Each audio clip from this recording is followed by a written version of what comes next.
नमस्कार, राम राम। सनराइज शिक्षा समूह में आप सभी साथियों का स्वागत है, अभिनंदन है। हमारा बिंदु चल रहा था हिंदी व्याकरण का शब्द विचार और वर्णों के पढ़ने के बाद में हम वार्ता कर रहे थे शब्द विचार की। और शब्द विचार में हमने पढ़ा था सबसे पहले उत्पत्ति के आधार पर, फिर हमने पढ़ा व्युत्पत्ति के आधार पर, उसके बाद में अर्थ के आधार पर, फिर विकार के आधार पे जो चौथा बिंदु चल रहा था वो अभी हमारी क्रियाशील प्रगतिशील था। अब विकार के आधार पर दो भागों में विभक्त करने के बाद में पहला भाग लिया था विकारी शब्द, दूसरा लिया था अविकारी शब्द। हमारी वार्ता विकारी शब्द के बारे में चल रही थी। विकारी शब्द का पहला बिंदु जो संज्ञा के रूप में था, जिनके बारे में हमने विस्तार से जानकारी हासिल कर ली। संज्ञा किसे कहते हैं, संज्ञा की हिंदी में क्या आवश्यकता है और संज्ञा के उदाहरणों के माध्यम से संज्ञा का प्रयोग कहाँ कहाँ होता है, किस प्रकार से होता है, इनके बारे में विस्तार से जानकारी हासिल की। उनसे पहले हमने ये भी पढ़ा विकारी क्या होते हैं, विकारी शब्द किसे कहते हैं। अब देखिए दूसरा बिंदु जो आज हमारी वार्ता में, आज हमारी चर्चा में रहने वाला है वह है सर्वनाम।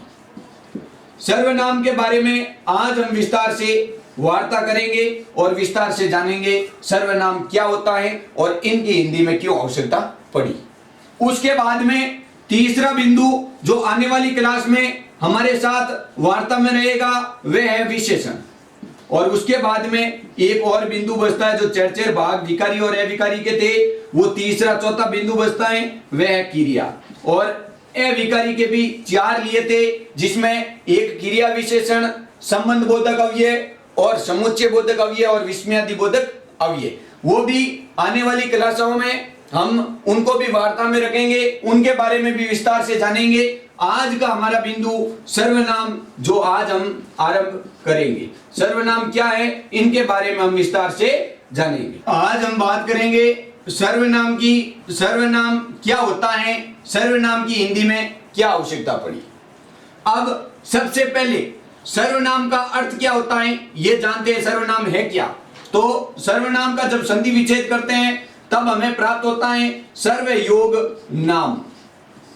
अब सर्व का मतलब क्या होता है, सर्व का अर्थ क्या होता है, तो सर्व का अर्थ होता है सभी का या सबका, और नाम का मतलब नाम, जैसे कि आप जानते हैं।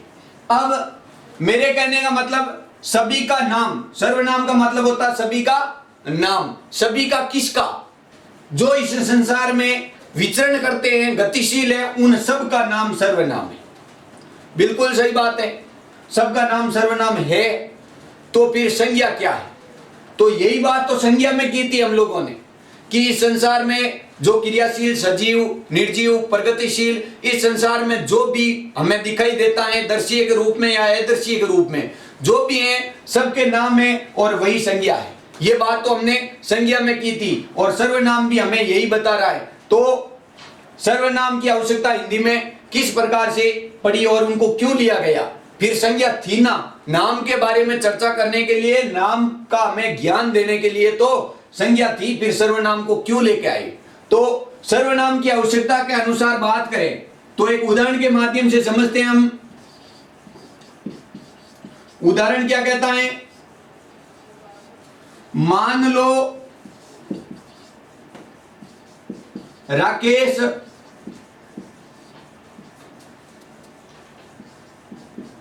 गांव का लड़का है।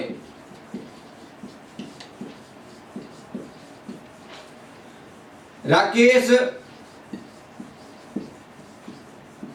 शहर जाता है।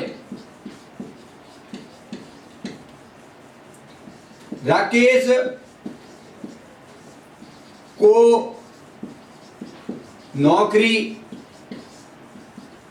करनी है। राकेश ईमानदार है।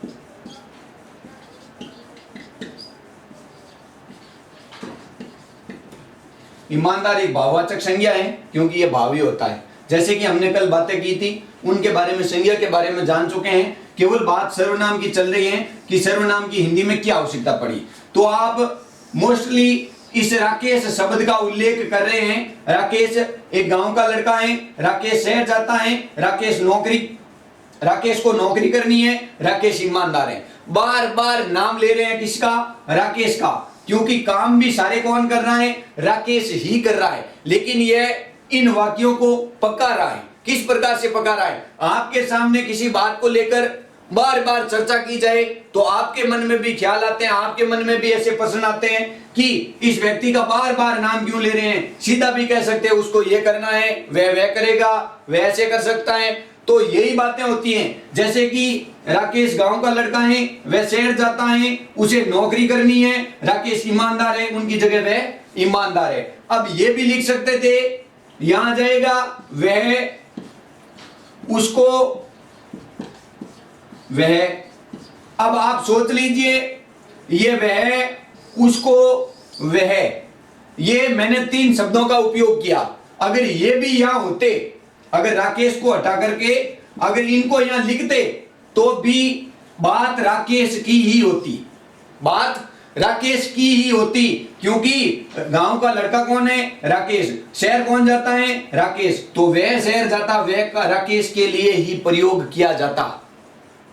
आप किताबों में पढ़ते हो, एक हाथी जंगल में रहता है, वह इधर उधर घूमता है भोजन की तलाश में। अब कौन घूमता है? वह शब्द किसके लिए आया?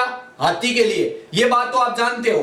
तो इस सर्वनाम की आवश्यकता इसलिए पड़ी कि ये जो संज्ञा शब्द है, ये राकेश क्या है? संज्ञा है। राकेश क्या है? संज्ञा है। इस संज्ञा के लिए, इस संज्ञा के स्थान पर किसी अन्य शब्दों का प्रयोग, किसी दूसरे शब्दों का प्रयोग करने के लिए सर्वनाम की आवश्यकता पड़ी। यह बात तो आप जान चुके होंगे। क्यों? जैसे कि हमारी मातृभाषा के अनुसार राकेश राकेश शब्द का बार बार हम प्रयोग कर रहे थे। फिर राकेश शब्द से हमारा मन उब गया कि बार बार किसी का नाम लेना खराब है। अगर इनकी जगह कोई दूसरे ऐसे शब्द हो तो इनका नाम भी नहीं लेना पड़े, हमारे बोलने के लिए आसान हो जाए, हमारी भाषा भी सरल हो जाए। और उनके लिए हमने वह, उसको, वह, इन शब्दों का यूज कर लिया, उपयोग कर लिया। बात राकेश की और ही हो रही है, लेकिन शब्द हमने दूसरे चुन लिए, और ये जो दूसरे शब्द चुनिए वही सर्वनाम है। तो संज्ञा के स्थान पर प्रयुक्त किए जाने वाले शब्दों को क्या कहते हैं? वे विकारी शब्द जो संज्ञा के स्थान पर प्रयुक्त किए जाते हैं वे क्या कहलाते हैं? सर्वनाम। अब विकारी शब्द कहां से आए? क्योंकि पढ़ किसको रहे हो आप? विकारी शब्दों को ही पढ़ रहे हो। क्यों? इसमें परिवर्तन हो रहा है। क्या परिवर्तन हो रहा है? मैंने क्या कहा?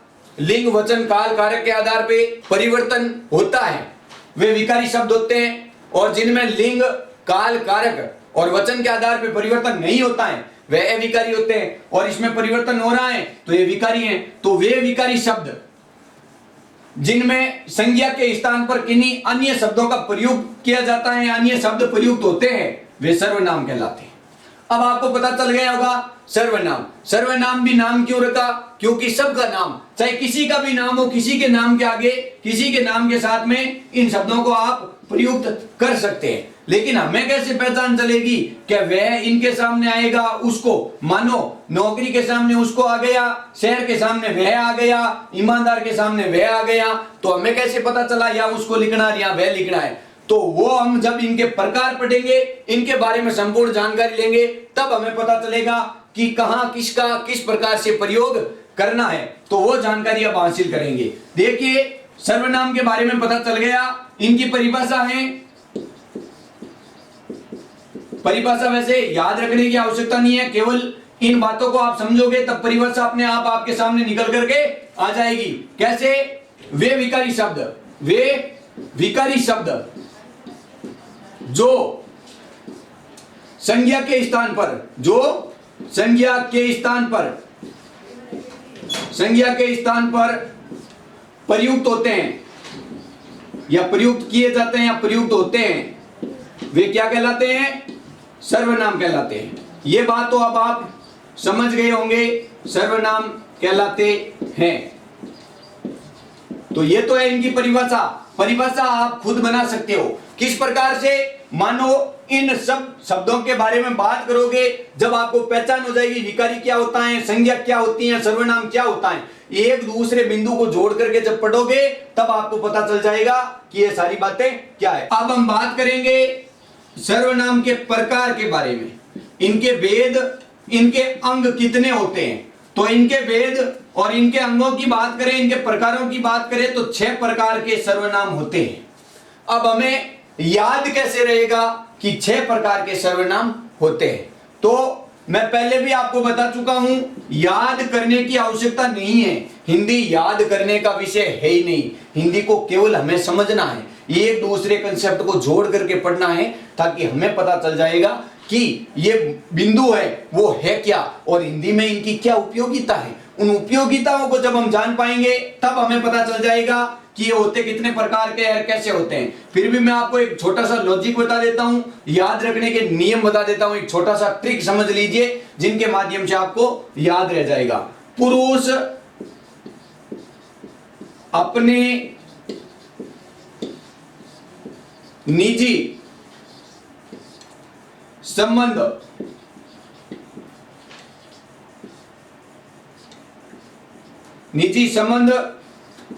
बनाए रखने के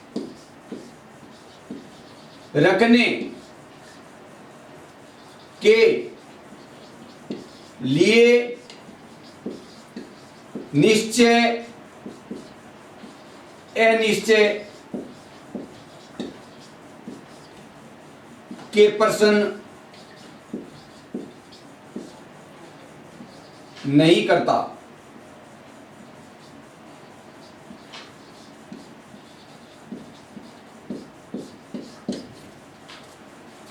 पुरुष की बात बताई गई है। पुरुष अपने निजी संबंध बनाए रखने के लिए, पुरुष अपने निजी संबंध बनाए रखने के लिए निश्चय अनिश्चय के प्रश्न नहीं करता है। वह किसी से प्रश्न नहीं पूछता है कि मुझे निजी संबंध अपने बनाए रखने चाहिए या नहीं रखना चाहिए। जो सच्चा और अच्छा पुरुष होगा वह कभी इन बातों के बारे में कभी नहीं सोचेगा कि मुझे अपने निजी संबंध बनाए रखने के लिए निश्चय और अनिश्चय के प्रश्न कभी नहीं करेगा वो। तो मेरे कहने का मतलब ये एक ट्रिक है याद रखने का नियम। 1 2 निजवाचक संबंध, 3 निश्चय अनिश्चय पर्सन। जो महत्वपूर्ण शब्द थे उनके ऊपर मैंने जो गोले किए हैं उनके माध्यम से आप समझ सकते हो कि ये 6 अलग अलग प्रकार हैं। जो सच्चा पुरुष होता है वह निजी संबंध बनाए रखने के लिए अपने निश्चय और अनिश्चय के प्रश्न नहीं करता। वैसे इन ट्रिकों के ऊपर कभी जो सच्चा विद्यार्थी होता है, जो सच्चा पाठक होता है, वह कभी इन ट्रिकों के ऊपर भरोसा नहीं करता है। ट्रिकों के माध्यम से कभी शिक्षा हासिल नहीं की जाती है जब तक जिस बिंदु को लेकर के चलते हैं उस बिंदु का परिपूर्ण रूप से अध्ययन नहीं कर लेते, तब तक इन ट्रिकों का सहारा लेने का कोई फायदा नहीं होता। क्यों? ट्रिकों से केवल हम तुक्के लगा सकते हैं, बाकी सही जो मतलब निश्चित आंसर होता है, जो निश्चित उत्तर होता है, वो नहीं दे पाते हैं। बात करते हैं सर्वनाम के पहले प्रकार के रूप में। तो पहला प्रकार हमें पुरुषवाचक के रूप में अध्ययन करेंगे। पहले हम इनके बारे में थोड़ा विस्तार से जान लेते हैं, फिर एक बोर्ड पर सारणी के माध्यम से मैं आपको इन सारे बिंदुओं के बारे में एक ही सारणी के माध्यम से पूरा डाउट क्लियर कर दूंगा और बिल्कुल बखूबी रूप से समझ में आ जाएगा। बात करते हैं पहले प्रकार की, पुरुषवाचक सर्वनाम। पुरुषवाचक सर्वनाम किसे कहते हैं? पुरुषवाचक सर्वनाम, इनका क्या मतलब होता है और पुरुषवाचक सर्वनाम किसे कहते हैं? तो पुरुषवाचक आप समझ लीजिए, पुरुष यानी किसी व्यक्ति का नाम, व्यक्ति की तरफ इशारा हो रहा है, तो इसमें वह सर्वनाम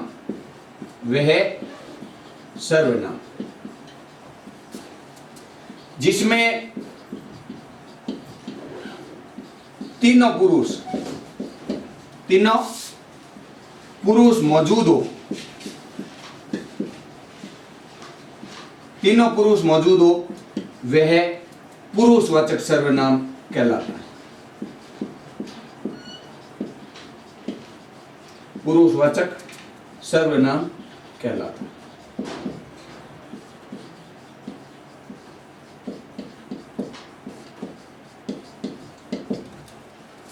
ये तो इनकी परिभाषा के माध्यम से आप समझ सकते हो, लेकिन अब हमें पता कैसे चलेगा कि ये पुरुषवाचक सर्वनाम है? तो इनके एक उदाहरण के माध्यम से केवल आपको समझना है, आपको इनका पूरा कंसेप्ट समझ में आ जाएगा। पुरुषवाचक सर्वनाम की पहचान हमें कैसे होगी? हमें तो केवल पता चलना चाहिए कि इसमें पुरुषवाचक सर्वनाम आया तो आया कैसे। देखिए, वह ईमानदार है,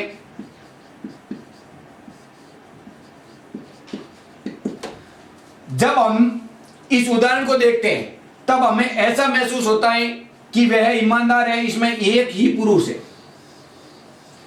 वह एक ही पुरुष है, तो यह पुरुषवाचक सर्वनाम नहीं हो सकता। क्यों नहीं हो सकता?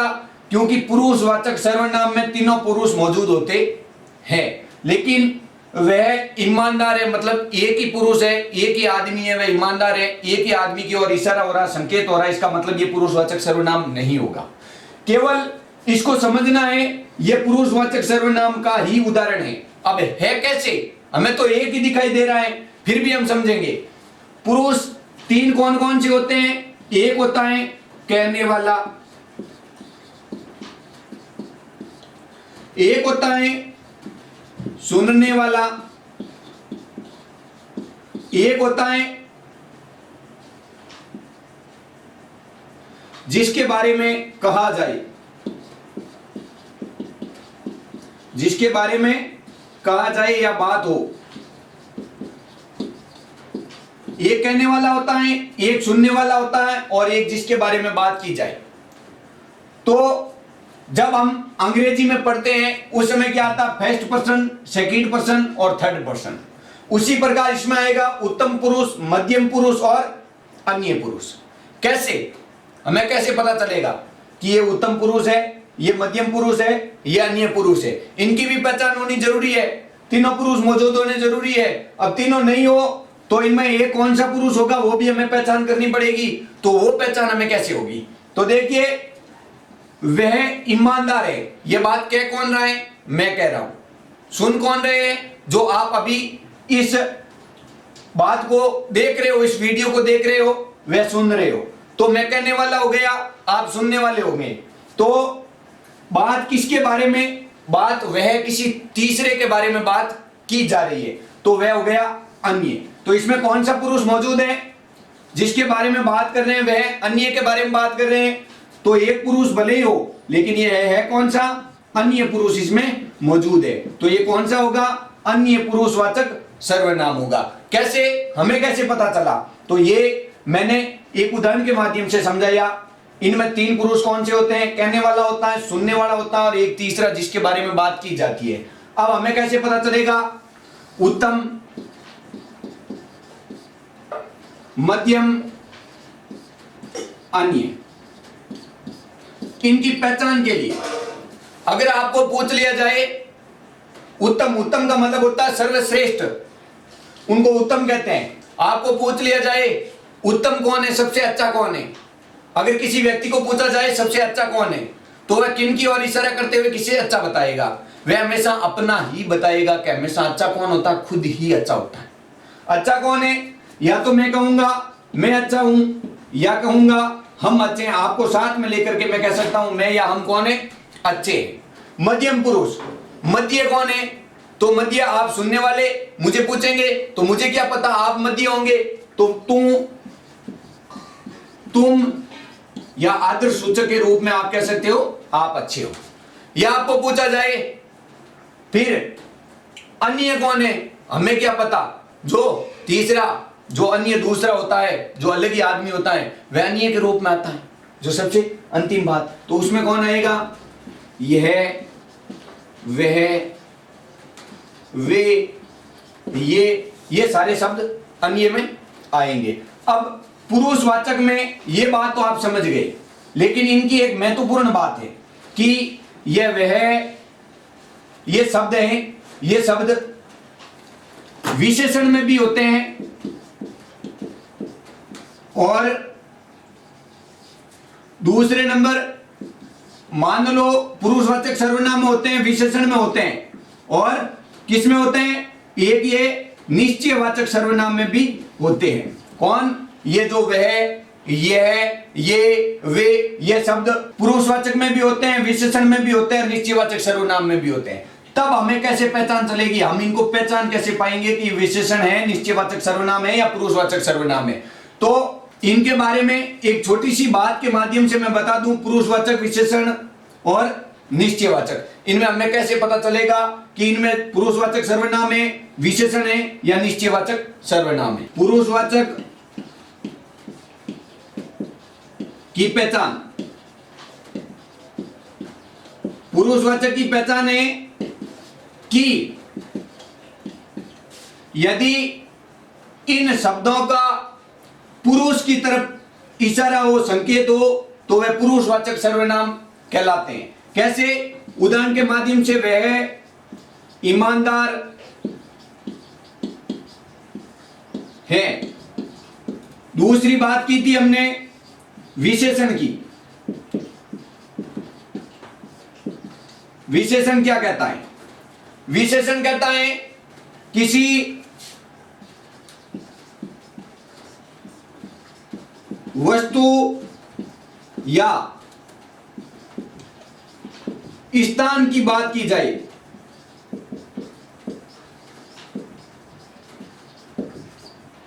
तो यह विशेषण बन जाते हैं।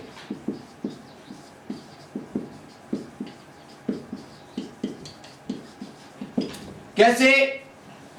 पुरुषवाचक की पहचान है वह ईमानदार है। अब आप खुद समझ लीजिए, यहां मैं लिख देता ताजमहल ईमानदार है, तो ताजमहल की वस्तु की विशेषता नहीं बता सकते। अगर यहां मान लो लिख देता स्थान वस्तु के बारे में, कुर्सी ईमानदार है, वस्तु की बात करें तो कभी भी वस्तु और स्थान की विशेषता नहीं बताई जाती। वह कौन? मोहन। मान लो ये संज्ञा शब्द एक व्यक्ति है मोहन, और इनकी विशेषता बता रहे हैं, मान लो ईमानदार, इनकी संज्ञा भाववाचक इनके गुण बता रहे हैं। तो मोहन ईमानदार है, ये व्यक्ति की ओर इशारा हो रहा है, और व्यक्ति तीसरे की बात कर रहा है, तो पुरुषवाचक सर्वनाम इसमें होगा। ये बात आप जान चुके होंगे। बात करते हैं विशेषण की पहचान की। विशेषण की पहचान में किसी वस्तु, स्थान की बात हो तो वह विशेषण बन जाता है। कैसे? मान लो वह घर मेरा है। अब इस घर की विशेषता, यह घर किसका है? मेरा। कौन बता रहा है? वह शब्द बता रहा है। तो वह शब्द किस में आ गया? विशेषण में आ गया। घर की विशेषता बताने के लिए यह विशेषण शब्द वह का प्रयोग कर लिया गया। अब बात करते हैं, तीसरा मैंने बताया था निश्चयवाचक। तो निश्चयवाचक साथ में ही पढ़ लेते हैं और इनका उदाहरण के माध्यम से भी वार्ता कर लेंगे। बात करते हैं दूसरा निश्चयवाचक सर्वनाम की। निश्चयवाचक सर्वनाम क्या है? किसी वस्तु या स्थान की निश्चितता बताने के लिए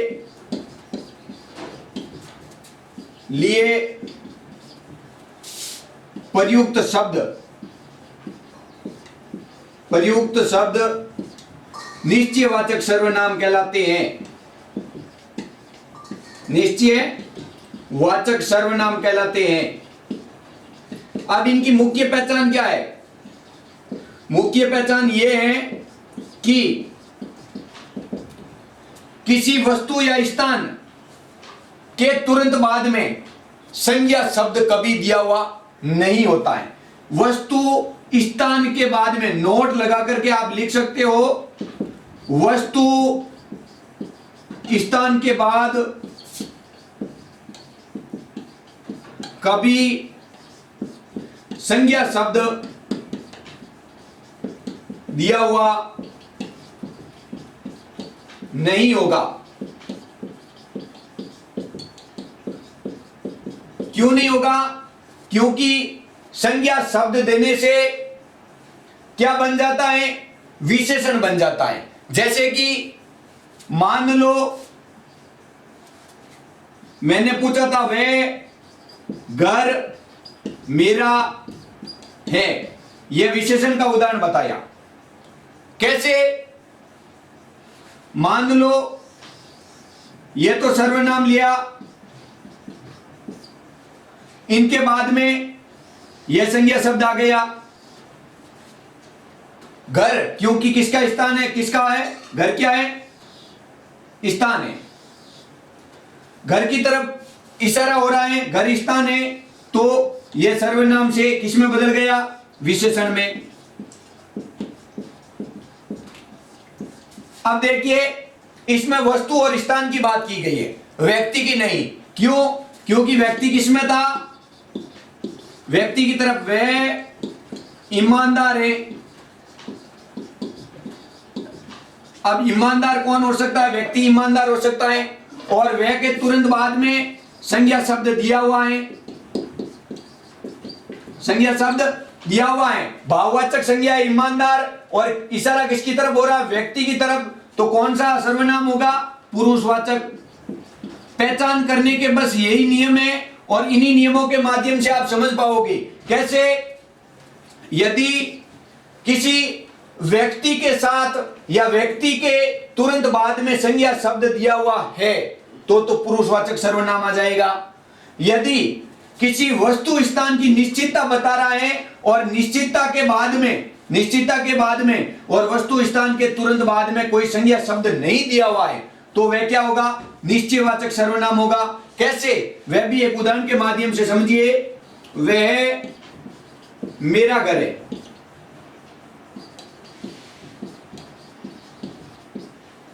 अब आप देखिए, किसी वस्तु स्थान की निश्चितता बतानी और उनके तुरंत बाद में क्या? संज्ञा शब्द नहीं। अब देखिए, यह वह दिया हुआ है, सर्वनाम हो गया।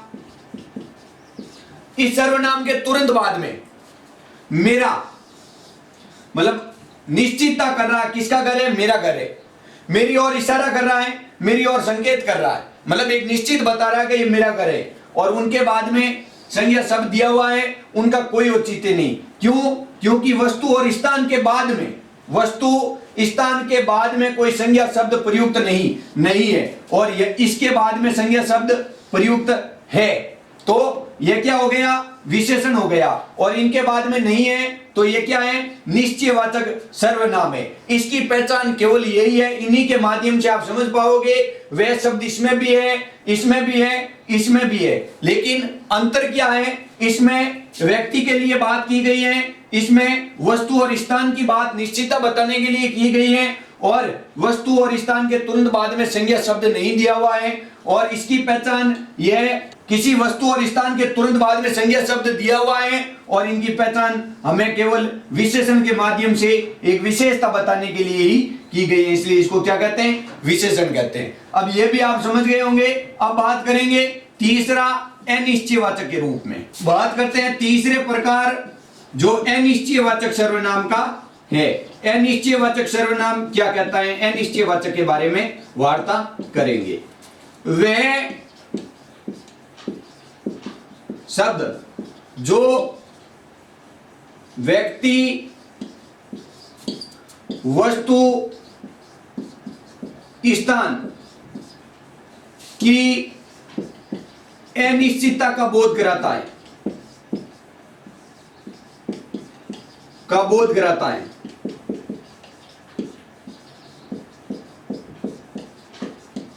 वह अनिश्चयवाचक सर्वनाम कहलाते हैं। कैसे? उदाहरण के माध्यम से, मानो इसमें दो ही शब्द आते हैं। दो शब्द कौन से? एक तो ले लो कोई, एक ले लो कुछ। अब देखिए, वे शब्द जो व्यक्ति, वस्तु, स्थान तीनों की अनिश्चितता का बोध, मतलब कोई न कोई तो नाम है, लेकिन हमें पता नहीं है और उनका बोध कराते हैं, वे अनिश्चयवाचक सर्वनाम कहलाते हैं। मानो दे दिया कोई आया है,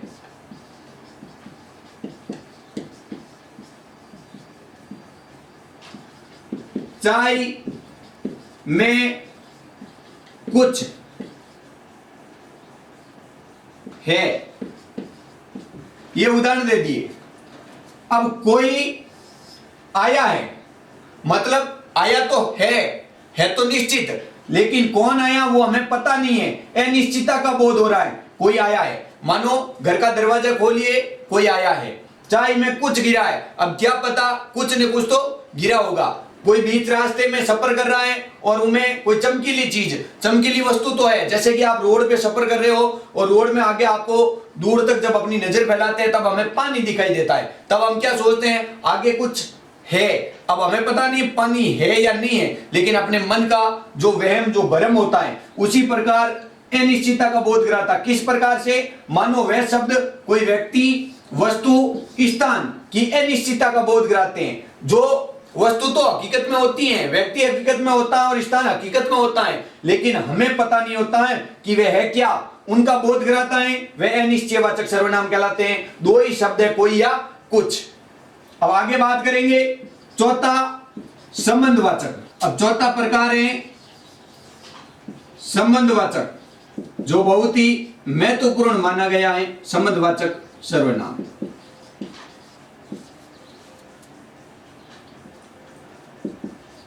संबंध बताने वाले शब्दों को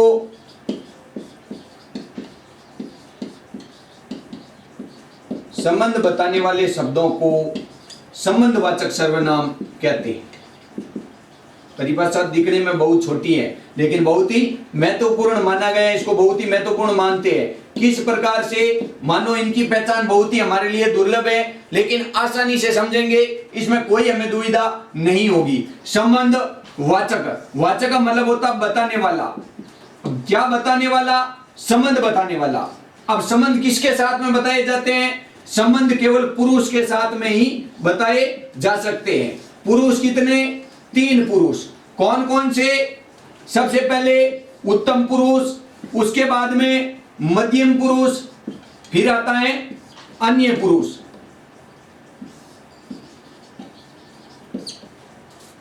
उत्तम में कौन कौन से आते हैं? मैं, मेरा, मेरी, हम, हमारा, हमारी, मैं और हम, ये इनके आदर सूचक हो गए। और स्त्रीलिंग पुल्लिंग इनके अनुसार। कैसे? मध्यम में क्या होगा? जैसे कि तू, तेरा, तेरी, तुम, तुम्हारा, तुम्हारी। अन्य में क्या होगा? उसका, उसकी, उसके, जिसका, जिसकी, जिसके और अन्य कई शब्द हैं जिन्हें आप इनमें जोड़ सकते हैं। यह केवल एक समझाने का माध्यम है। अब संबंधवाचक की हम पहचान करेंगे, वो पहचान किस प्रकार से होगी? मुख्य बात वो होगी कैसे कि संबंधवाचक, वाचक का मतलब होता बताने वाला। क्या बताने वाला? संबंध बताने वाला। संबंध किसके साथ में? पुरुष के साथ में। पुरुष कितने होते हैं? 3 होते हैं और तीनों की अलग अलग मैंने बताई। अब इसका संबंध किस प्रकार से बताएंगे? जैसे कि हमने पढ़ा था विकारी, विकार उत्पन्न होने वाला। किन के आधार पे? मानो सबसे पहली बात मैंने बताई थी, लिंग के आधार पे, वचन के आधार पे, काल के आधार पे और कारक के आधार पे। इसमें पहचान हमें होगी कारक के आधार पर।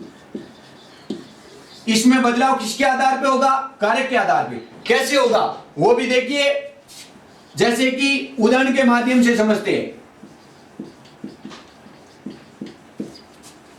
उदाहरण है मोहन का भाई। मान लो मोहन संज्ञा है, कारक हैं और यह इनका भाई है। अब क्या करेंगे, वापस इस संज्ञा को मोहन की बहिन। अब इसमें आपको अलग क्या लगा, अलग ये हुआ कि इनका संबंध तो बताया जा रहा है, मोहन का भाई मोहन की बहन, लेकिन जो मुख्य बात है, जो महत्वपूर्ण बात है वो ये है कि मोहन के अनुसार कारक का परिवर्तन नहीं हुआ, संज्ञा के अनुसार कारक का परिवर्तन नहीं हुआ, संबंध के अनुसार परिवर्तन हो रहा है। जैसे कि पुल्लिंग में का था और स्त्रीलिंग में क्या हो गया, की हो गया। अब बहन के अनुसार कारक बदल रहा है स्त्रीलिंग में, और भाई के अनुसार पुल्लिंग में कारक बदल रहा है। तो संबंधवाचक की पहचान के लिए का, के, की, रा, रे, री, जैसे कि हम संबंधवाचक की पहचान कैसे करते हैं, का, के, की, रा, रे, री, ये सारे संबंधवाचक के कारक विभक्तियां होती हैं, उन्हीं विभक्तियों के माध्यम से समझाया जाएगा। कैसे, मानो उदाहरण ले लिया, जिसकी लाठी उसकी भैंस। अब आप सोचिए, जिसकी लाठी उसकी भैंस, उदाहरण हमारे सामने मिल गया। यह तो एक लोकोक्ति है, इनका मतलब हम कैसे समझ पाएंगे। मानो इनकी जगह ले लिया मोहन, यह अन्य है, तीसरा है, यह तीसरा पुरुष मौजूद है, इसमें आप देख सकते हो, मोहन की लाठी मोहन की भैंस। अब आप समझ रहे होंगे, लाठी स्त्रीलिंग है तो कारक विभक्ति भी स्त्रीलिंग के अनुसार बदल रही है, भैंस भी स्त्रीलिंग में आती है तो कारक विभक्ति भी स्त्रीलिंग के अनुसार बदल रही है, न कि पुल्लिंग मोहन के अनुसार संज्ञा शब्द के अनुसार बदल रही है। संज्ञा शब्द के अनुसार नहीं बदलेगी, और जिस पुरुष के माध्यम से संबंध बताया जाएगा उन्हीं के अनुसार कारकों की हमें पहचान होगी। कैसे, मान लो एक उदाहरण और ले लेते हैं, मेरी पुस्तक है। अब इसमें मान लो यहां लिख दिया मैं, इसमें कौन सा होगा, एक नजर से आप देखोगे तो निश्चयवाचक सर्वनाम हमें नजर आता है, निश्चयवाचक सर्वनाम। कैसे, जैसे कि हमने निश्चयवाचक में उदाहरण लिया था, यह मेरा घर है, उदाहरण लिया था और उनके माध्यम से हमने समझा था, और उस समय हमारी बात हुई थी कि संज्ञा शब्दों की, संज्ञा शब्द इनके बाद में दिए हुए होते हैं लेकिन निश्चितता का बोध कराते हैं। जैसे कि मेरा घर है तो निश्चितता का बोध कराते हैं, और इनमें क्या बात है, संबंध बताना। संबंध किसके माध्यम से, वह है मेरी। अब इसमें री आ रही है, किसकी, मेरी। मान लो खुद की बात कर रहे हैं, लेकिन इस पुस्तक का संबंध किससे बता रहे हैं, रे शब्द से, मेरे से। किससे बता रहे हैं, मेरे से, खुद से संबंध बता रहे हैं, इसलिए इस पुस्तक में री आया हुआ है, री कारक विभक्ति है, और इसमें कौन सा होगा, संबंधवाचक सर्वनाम होगा। आप ये भी समझ गए होंगे। अब इसके आगे संबंधवाचक के बाद में बात करेंगे अगले पांचवे, बात करते हैं पांचवा प्रश्नवाचक की। लेकिन संबंधवाचक की इनसे पहले जो बात की थी उनकी मुख्य विशेषता यह थी कि संबंधवाचक सर्वनाम में जो मैंने कारक विभक्तियां बताई थी, का, के, की, रा, रे, री, उनके तुरंत बाद में अगर आपको संज्ञा शब्द दिया हुआ हो तो यह मुख्य पहचान है कि वो संबंधवाचक सर्वनाम ही होगा। कैसे, जैसे कि उदाहरण के माध्यम से बताया था, जिसकी लाठी, की के बाद में लाठी संज्ञा शब्द, उसकी भैंस, की के बाद में भैंस, यह मेरा घर, रा के बाद में घर संज्ञा शब्द। तो उन कारक विभक्तियों के तुरंत बाद में यदि संज्ञा शब्द दिया हुआ है तो वह संबंधवाचक सर्वनाम। सबसे मुख्य और सबसे इंपॉर्टेंट उनकी पहचान यही है। बाकी वो सारी जो बातें बताई थी वो एक समझने का माध्यम था। अब देखिए प्रश्नवाचक सर्वनाम। प्रश्नवाचक सर्वनाम क्या कहता है कि वे शब्द जिसमें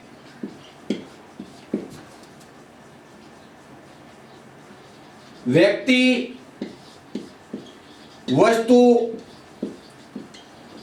स्थान के बारे में प्रश्न पूछा जाए, प्रश्न पूछा जाए,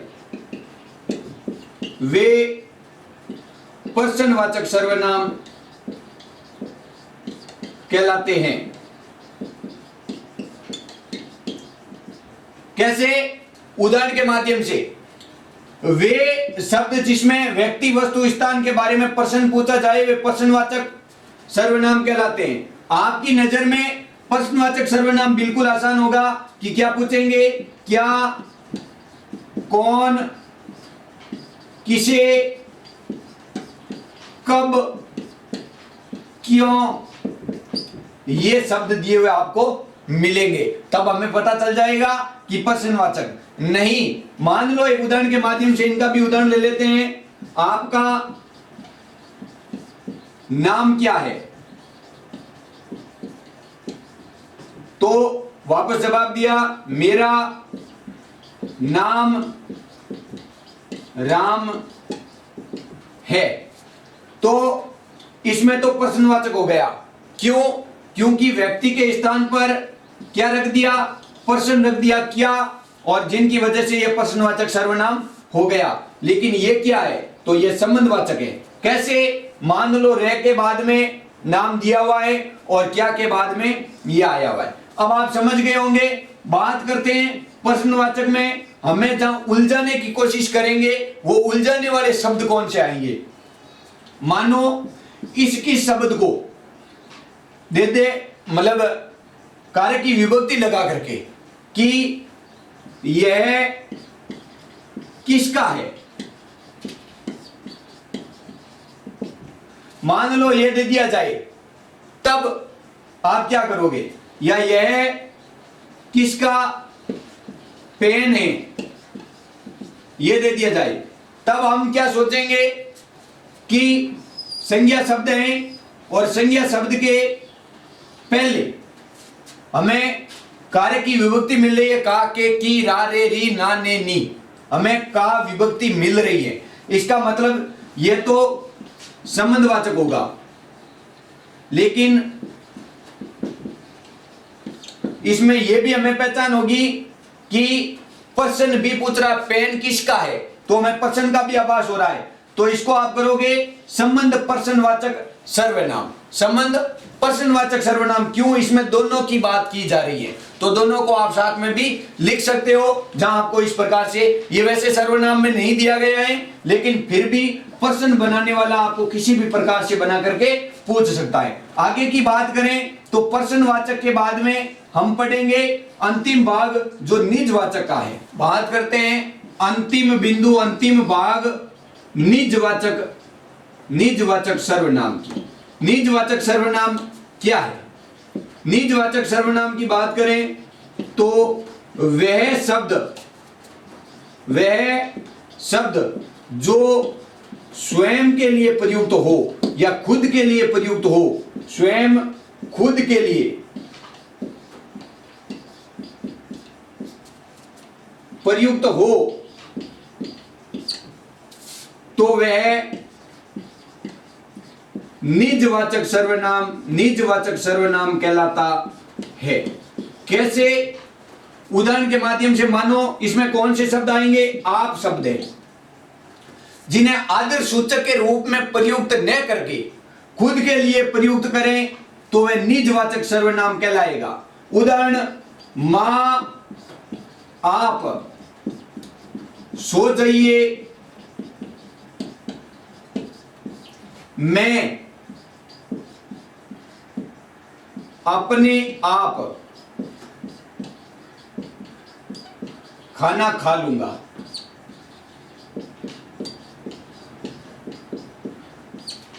अब देखिए, यह मां के लिए आप आदर सूचक शब्द आया है, तो इसको क्या कहोगे आप? इसको कहोगे संबंध पुरुषवाचक। संबंध पुरुषवाचक। क्यों?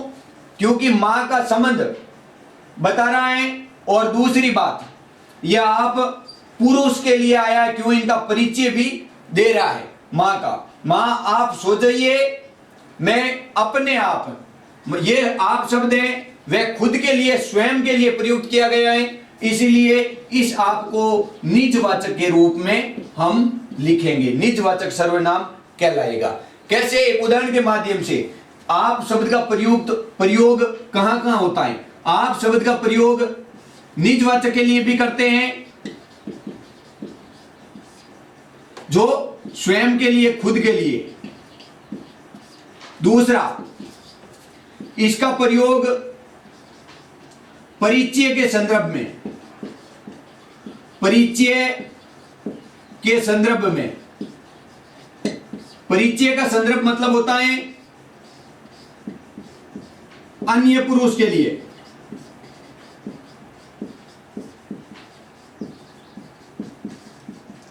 अब मैं परिचय दे रहा हूं आपको किसी पुरुष का, अन्य पुरुष का, तो उनके लिए भी आप यह मान लो, उदाहरण के माध्यम से समझे इस परिचय के संदर्भ में। तो महात्मा गांधी की, महात्मा गांधी राष्ट्रपिता के नाम से जाने गए। आप का जन्म गुजरात के पोरबंदर नामक स्थान पर हुआ था। अब आप शब्द किसके लिए आया? गांधी जी के लिए। कह कौन रहा है? मैं कह रहा हूं। सुन कौन रहे हैं? आप सुन रहे हैं। तो बात किन की हो रही है? गांधी जी की। तो यह परिचय के रूप में अन्य पुरुष के लिए भी प्रयुक्त किया जाता है आप शब्द। कौन सा? आप शब्द। निजवाचक खुद के लिए भी आप शब्द, और आदर सूचक पुरुषवाचक के लिए आदर सूचक के रूप में, आदर सूचक में भी आप शब्द का प्रयोग किया जाता है। कैसे?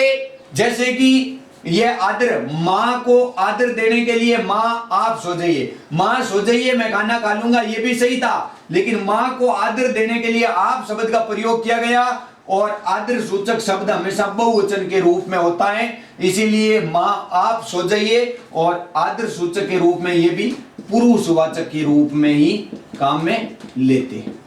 अब आप समझ गए होंगे कि आप शब्द का प्रयोग कहां कहां होता है और इनकी पहचान किस प्रकार से हमें करनी होगी। हाँ, यह बिंदु कठिन जरूर था, लेकिन इनको जब आसानी से समझने की कोशिश की जाए, इन तथ्यों के अंदर जाकर के इनकी संपूर्ण जानकारी हासिल करने की कोशिश की जाए, तो हमारे लिए बहुत ही ये आसान हो जाता है। और मेरे माध्यम से आपको ये सर्वनाम का बिंदु है, मुझे आशा ही नहीं परिपूर्ण रूप से विश्वास है आपको समझ में आया होगा। अगला बिंदु हमारा जो होगा वह विशेषण के रूप में तीसरा बिंदु होगा। विशेषण की वार्ता करेंगे हम विस्तार से, और इसी प्रकार से हमारे साथ जुड़े रहिए। आप सभी का बहुत बहुत धन्यवाद। राम राम, स्वागत, अभिनंदन।